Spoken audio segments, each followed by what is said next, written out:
welcome to Cellar Dive episode number 18 of Brutal Battle. We are still trying to work beers out of the cellar because we still have so many. And when you get down there and you really dig in, you find some pretty old stuff. Most of it, well, at this point, pretty much all of it should hold up. There may be a thing here or there that we think should hold up. It doesn't end up holding up. But hopefully the 4 beers we've picked for this episode have held up. Some of them were pretty old. But it's weird how once you put a beer in a cellar, how time passes. You know, like it literally feels like the beers we pulled out for this episode, I only put them in like a year or 2 ago. Mm-hmm. It's been more than that. It's definitely been more than that. I guess that's just what happens when you get older and time just passes faster, especially when it comes to the beers you're aging. So, much like with the typical Cellar Dive episodes, we're doing this in 2 pieces, and I'm just going to edit it together, because we're doing large format bottles, and we don't want to rush through these or end up dumping any of them unless they taste bad. So we want to be able to relax and enjoy them afterwards. So 2 recordings for us, but for you, it'll just be 1 episode and just mashed together. All right, so the first beer was Rebecca's choice, and she can tell you about this beer. Okay. Because we are competing, remember. Oh, yeah, it's competition. Yes. So this is from 2017. It's the Hibernal Fluxus, a Saison Milk Stout by Allagash, and it is 7.5%. And it's, from 2017 when we were up there. So we got it. Yeah, not at from Allagash. Our local liquor store at Allagash. And I believe we picked this up because we liked it a lot because it was on tap. And you were like, I want to take a bottle of this home. So It's been sitting for about 4 years now in the bottle. So let's see how it is. This is cork and caged in a 750 milliliter bottle. I always like to do it with like a towel because gripping the cork can kind of hurt. I feel like the towel gives it extra. So this is the type of bottle you hate. Oh yeah, with the giant rolled lip to it. Yeah, I hate that. It definitely makes it harder for pouring. It really does. Well, you better get that. You can use the towel for the pouring, too. That's true. I'll pour over the towel that I used for the cork. There was an okay amount of cats on the move. Oh, she wants. Oh, she's smelling the beer. Literally smelling the beer as it's being poured. Oh man, there's a lot of head on that. You know, granted, I don't pour it to try and, like, not agitate it. I actually kind of pour it to try to agitate it, because we're old, and you don't want extra CO2 if you don't have to have it. Because otherwise it makes you all bloated and gassy, for lack of being coy about it. Okay, so yeah, there's a massive head on top of this, so hopefully it's not over-carbonated, because we would be able to taste that in it. But it looks like a stout, but it's a Saison Milk Stout. Saison Milk Stout. And there's probably flavor text on this, so I'll look for that after we have it and see what we should have gotten on it. Smell-wise, it smells really light. Yeah, it smells milk chocolate and ashy. Yeah, I would say that those are the most pronounced aromatics, for sure. I'm getting a little bit of a flowery note on the nose. Slightly floral. And there's a bit of a sweetness and like a tinge of like a honey sweetness in additional to like a malt sweetness. It's like malt sweetness and some honey sweetness along with that little bit of milk chocolate, that ash, and that floral note. So there's a decent amount going on, but it also smells very light. Mm-hmm. Like super light. You smell the Saison aspect of it? Not really. I'm getting a little soy sauce. Okay. Yeah, I could see that. It's very faint, but it's definitely there. Yeah. That's about it. Once again, it's a pretty light note. So when we're saying that we're smelling all these things in it, it's not like it's like punching us in the nostrils with these. We're really needing to kind of concentrate to pull these aromatics out. Okay. It's really light on the flavor. Ooh. Yeah, it's super light. I feel like I get a significant amount of that ashy note coming through. Yeah. Yeah, the body to it is very thin. Yeah. But It's not too much that I feel like it's inappropriate. I agree. I normally don't like a thin mouthfeel in my stouts, but I'm not minding this for some reason, and I don't know why. I think it's because it's ending with this light, crisp, refreshing note, which seems weird for something that's heavy on the malt like this and has like an ashy note to it, that there's a lot more ash in the finish than in every other portion of the sip. It works. Mm-hmm. Like, it's good. I guarantee it tastes relatively, like, pretty different than when it's fresh, but it held up pretty well, I think. I mean, not necessarily with what the initial flavors were, but it held up well in the aspect of it's still a drinkable, tasty enough beer. Mm-hmm. I feel like I get a little of that floral note. I'm not getting a ton of chocolatiness to it. I get a little bit, but it's more of a dark chocolate in the flavor. It's more that chalky, ashy. Mm-hmm. It's predominantly that with like some malty sweetness and a little bit of that honey sweetness I said I was getting in the nose. There is a Saison aspect that I'm tasting, like a Saison yeast aspect to it, but that is also pretty low because of the... very low. Well, and that's, I think, because of what the ashiness is doing with it. The darker flavor notes are kind of covering it up a lot, but it's there. I think the thing I like about this is it's very easy to drink, in my opinion. It's got good flavor, but it's easy to drink. Yeah. Would you agree with that? Absolutely. I like it. Yeah, I think it's good. Ooh. And it's not overcarbonated either. No, like I thought it looked like it was going to be, but it's not. Yeah, thankfully. Wow. Okay. I'm down. I'm good with it. So we'll have to as we finish this bottle after we are done recording, we'll have to reminisce about our wonderful time at Allagash, because that was so much fun when we were there. Oh, that's good. And if people want to know about that, you can check it out, because we had an episode from 2017 when we came back and we recapped what that was like. So you can just search on brutalbattle.com or through archive.org. If you just search Allagash, it should end up coming up sometime in 2017. I remember that guy who was there making his clam chowder. I totally forgot about that until you just said it. Oh, yeah, really? So it was like a hot dog cart, off basically. The back of his car. Yeah, it was kind of like a hot dog cart, but it was for clam chowder, and it was pretty awesome good. Chowder. Yeah, I remember eating that and just like drinking a bunch of sample sizes of Allagash beers we were outside. Probably too long. Yeah. Honestly, I remember us feeling like we could hang out at Allagash all day. Yeah. Like all day. And that was like our first brewery of the day. Yeah. But then we also left. We left and we hit up Foundation, Definitive, Battery, and Battery Steel. And wasn't it Definitive? Is that what it was called? Maybe something like that. I don't know. It was 3 of them that were within walking distance. But we were carrying all the beers that we bought at Allagash. God, that got really. I just remember by the time we got back into our Uber from all the breweries we went to, and we got beer at all of them, we were like loaded down with beer. I know. It was legitimately hurting my arms, and it was like a big pain. Oh, I did say I was going to read if there were any flavor notes on this, which there are. Okay. We release Hibernal Fluxus yearly in the winter time, so this isn't quite 4 years in the bottle. Because Fluxus is Latin for change, we brew each year's batch with a completely different recipe, making for a new beer every year.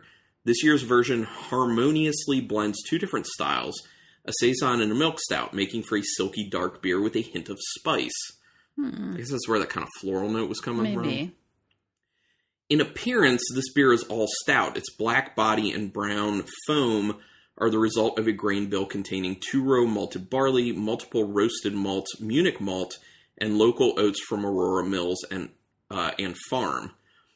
To notes of coffee and chocolate, not really much of the coffee anymore, the Saison yeast adds mild tropical fruit esters and a rustic spice. The addition of rich lactose sugar is tempered by the beer's lightly bitter finish.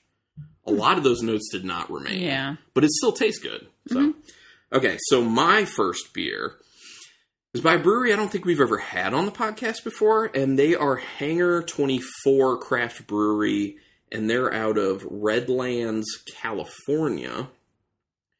This beer is their barrel roll, the Hammerhead version of their barrel roll. Now, this is a barley wine style ale aged in rye whiskey and bourbon barrels. And this is the 2015 vintage, so this is about 6 years in the bottle, and it is 13.9%. Oh, wow. So high. One of the reasons I grabbed this one is not just because it's in our cellar, but we don't have a whole lot of barley wines on the podcast, so... I normally don't like barley wines, but we'll see. All right, so here we go. Jesus. Kind of felt like that cork was extra long. It is extra long. Look at this cork. Sorry, it fell on the ground. Oh, it is long. That's an extra long cork. Here, I'm going to grab it. Look at this. Compare it to the other one. Where's the other one? Yeah. It's got like an extra three-quarters inch on it. Not 3/4. 1/4. 1/4? I think it's 1/4. It's more than that. We should measure it and see who's right. No. That sounds dumb. People don't want to know that. People aren't that interested, I'm sure. I'm really excited. We can do it off podcast. I'm just curious. Okay. All right, fine. We'll do it off podcast. And if people really want to know, you can email us at brutalbattlepodcast.com, and I will remember to tell you what happened. I'm really excited about this because I like the idea of the rye whiskey and bourbon barrel. Could be awesome. Okay, it is brownish, reddish. Yeah. Well, more brownish, orangish. Yeah, I was going to say reddish. A little bit of bubbles hanging out on top, but though. Relatively small. Oh, man, it smells strong. You swirl it up and you just see how it's got legs coming down. It's slowly coming down the side of the glass. It smells so boozy. It does smell boozy. There's like a prune smell to it that jumps out at me. I'm getting like brown sugar, caramel. Yeah. Brown sugar, caramel, prune. There's a good woodiness in the nose, in my opinion, as well. I could see that. Probably from the barrels. But yeah, there's like another fruit. It's like golden raisins. Mm-hmm. Specifically golden raisins, because it's not like that deep, that like darker sweet smell of regular raisins. It's kind of like a golden raisin. This is the smell, I think, of fruitcake. Sure, yeah, I can agree with that. And it's got honey to it. It smells honey-like. It smells relatively sweet, potentially overly sweet, unfortunately. For 13.9, though, on the nose, I don't think the alcohol bite in the nose is as strong as I think it could be. So that's good. I just took my first sip. It is woody. Ooh. Isn't it woody? Yeah, it really is. It might be one of the more woody beers I've had. Ooh. It's also very bitter on the finish, don't you think? So?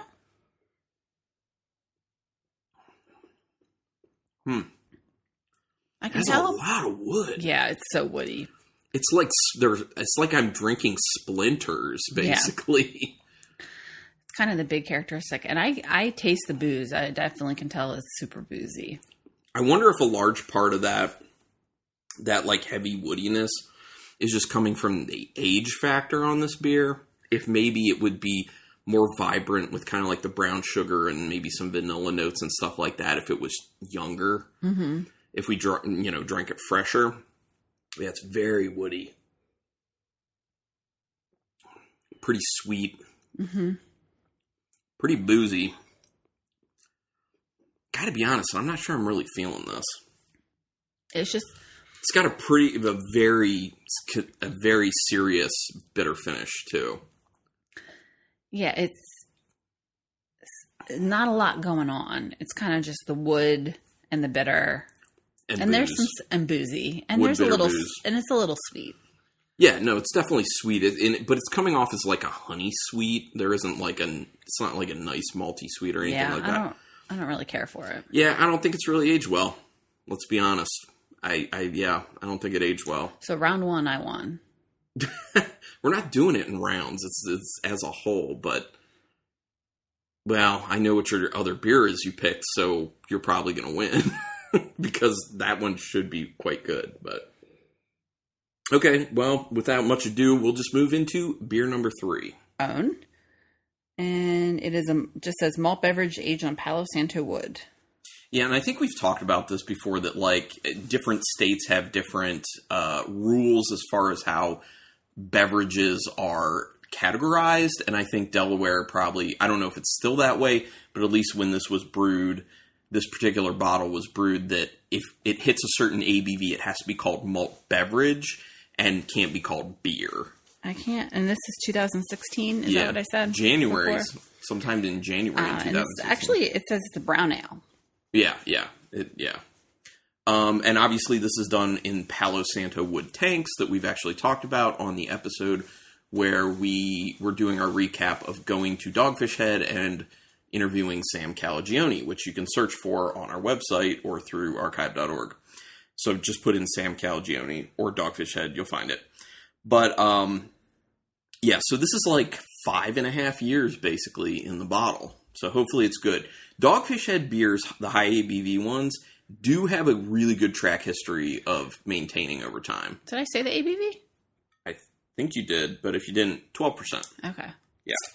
Yeah, they have a really good track history with their high ABV beers of staying good. Oh, I almost started pouring me first. Gotta pour you dark. first. Pour me first. So I can pour too much. I can get to looking. It's dark. Yeah, this is... It's got a nice bubbly tan head. And I will say, anytime we have this beer, or it comes up in any sort of conversation, or I see anything about it online, I always just think about the smell when we went into the room with those Palo Santo wood tanks, because it's a very strong particular smell that is wonderful. Yeah. Anyway, yes, it just looks dark. So Imperial Brown, basically, sure. Some bubbles sitting on top, relatively medium in size, medium to large. It smells so good. It smells like that Palo Santo wood. Ooh, yeah, it does. But there is a little soy sauce. And a little sweetness. A little soy sauce, yeah, a little sweetness to it. A little chocolatey. Yeah, but it's the main smell is that wood. Yeah. And actually, really I would argue there's a bit of a caramel on the nose. It's funny. When I said sweet, I wanted to say caramel. Yeah. Yeah, I agree with that. And I also do smell a little bit of something that I hate getting in beers, which is Black olive. No, green olive. Green olive. It's green olive. Whenever I just What's going on? Whenever I take somebody like deep sniffs, I cough. It's weird. Although any smell of olive in a beer or any smell of olive in anything is more than enough to be terrible for me because I hate olives. That's just my thing. But hopefully that's not in the flavor. I'm assuming it won't be. I don't think it's in the flavor. It's very easy. It is. It's soft. That's way too easy for 12. And here's the thing. With a lot of higher ABV beers, when they just sit in the bottle over time, the alcohol perception has a tendency to come up. So the fact that this is not super... you're not able to hyper perceive the ABV, it's pretty impressive. You definitely get the wood. I'm definitely getting a lot of the caramel, like we mentioned. Yeah. It's also almost like there is a little vanilla mixing in with that caramel note. I could see that. But yeah, it's a lot of wood to it, which is a great thing because it's not like great. Drinking splinters like that last beer we had.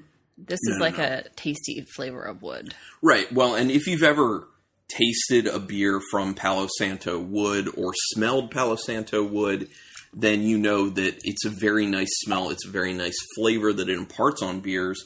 So when you say that it's strong and it's from Palo Santo, that's definitely a good thing. It's a good note to have. So there is a little bit of a chocolatey note to it as well, but it's way more of the wood. It's way more of the caramel, caramel with a little bit of vanilla. So based off that, I mean, it's a great beer still. It's a great beer when it's fresh. It's a great beer, 5.5 years later in the bottle. I think that's our last one we had in our cellar. Too. Yeah. We have some other Dogfish Head beers down there, but they'll probably make it on other Cellar Dive episodes at some point. Yeah, I actually remember when this is fresh, it's more boozy, I feel like. From what I remember. Yeah, I think you're right from what I remember as well. That's a good point.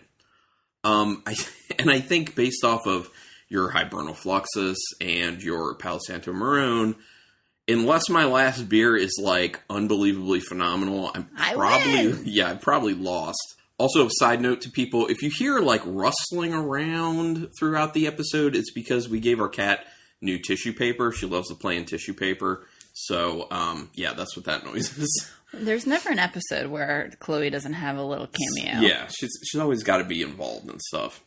Okay, so here's my last beer. I really hope this is good. This was a gift from Mike Johnzak. Wow. Yeah, if people remember him from the show. It's been a while. And he brought this to us, and this came in a box. You know, one of those rare, like, single bottle boxes that beers come in very rarely.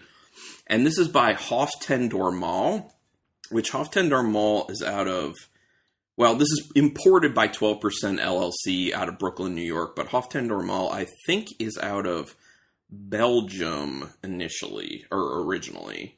I'm pretty sure. And this is their Grappa, it's Belgian dark ale aged in Grappa sour red barrels. And this is the 2015 vintage. It is 12% alcohol as well. And this is a limited edition bottle that is limited to only 1,440 bottles total. So that's not a whole lot. And this is part of their Hof 10 Dormaal barrel-aged project. So, yeah. And it's in a 750 milliliter bottle with a cork and a cage once again. So, 3 of the bottles in this episode were cork and cage. So, here we go. Once again, I'm doing, for grip purposes, going to have a towel on it. Also, if things decide to get messy, which does not appear to be happening. So I'm although you see the little bit of, like, condensation smoke, like cold smoke coming out of the bottle. Pretty awesome. I love it. And this also has one of those bottles I hate, the gigantic rolled lip on the top. Why? We don't need that. It makes it harder to pour. I'm sure someone's listening and being like, I never have a problem with that, Carlin. Everyone's probably like, which, that's legitimate. That's fine. I do. I have a problem. It's a pet peeve of mine. Here we go. Okay, it looks red. Yeah, it's like reddish brown. Yeah. But, reddish, brownish, orangish. Yeah. Okay. A decent amount of head sitting on top of it. Mixture between very small, medium, and large bubbles. Kind of runs the gamut. It doesn't, for like a higher ABV beer, when you swirl it up, it doesn't come down the side slowly. It does go a lot faster than you would assume for that ABV, which is interesting. Okay. Smell it. It just smells so tart. It, like, makes my mouth pucker. I feel like it smells like a Flanders Red. Yes, it does. I mean, doesn't it? It just smells like a sour red ale. Flanders Red, Flemish Red, whatever. Yeah. Flanders Ale. I'm getting some grape. Yeah, I can definitely see the grape, but so much of it just reminds me of a Flanders Red. It smells juicy. I like the tartness on it. It's a decent amount when you first sniff it, but when you keep sniffing it, you start to get more depth to it, and that tartness is starting to become a little less sharp, in my opinion. Getting like some, like raspberry. Oh, yeah. I could definitely see that. Raspberry maybe mixed with a little cherry in there as well. It does smell really nice. I will say that. I don't know what straight grappa tastes like or smells like, so maybe I'm getting some grappa barrel and I don't know it.